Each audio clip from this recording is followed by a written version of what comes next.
L'information avec Léandre Patron. Bonjour à tous, exceptionnellement aujourd'hui vous retrouvez cette édition de l'essentiel de l'info à midi et non pas un journal à 18h. À la une de l'actualité, c'est en Isère où à la Tour du Pin et le nord de l'Isère se prépare à dire adieu à Maëlys, tuée il y a 9 mois et dont le corps avait été retrouvé le 14 février dernier sur les indications de son meurtrier présumé, Nordal Landais.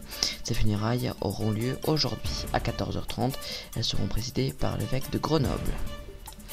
Hier soir, la France a remporté son deuxième match de préparation à la Coupe du Monde face à l'Italie, 3-1. Cette victoire est tout à fait logique car la France aura su imposer son jeu durant presque la totalité de la rencontre. Si vous voulez voir tout ce qu'il s'est passé et les statistiques de ce match, vous pouvez vous rendre dans un article spécial fait par notre journaliste sport tout au long de ce match d'hier soir, Lucas Costillas. Donald Trump, le chef de l'État des États-Unis, a confirmé que la tenue d'un sommet historique le 12 juin aurait bien lieu, mais aussi que la Corée du Nord était déterminée à dénucléariser le péninsule.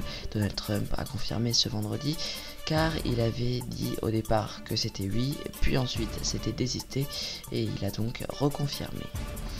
On jette un coup d'œil sur la météo. Cet après-midi, il y aura de la pluie dans la région d'Occitanie et à Strasbourg. Côté température, 24 en Ile-de-France, 20 en Bretagne, 24 aussi à Nice et en Corse, 22 en Nouvelle-Aquitaine et 21 à Lille. Demain dimanche matin, il y aura du mauvais temps dans la région Pays de Loire, en Occitanie et en Bretagne avec toujours des températures estivales.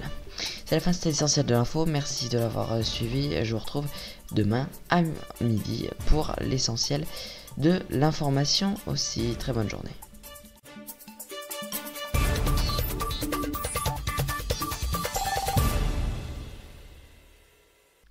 Je vous retrouve vendredi prochain à 17h45, bien entendu, en direct sur notre radio, France News Radio, pour le flash d'information soir.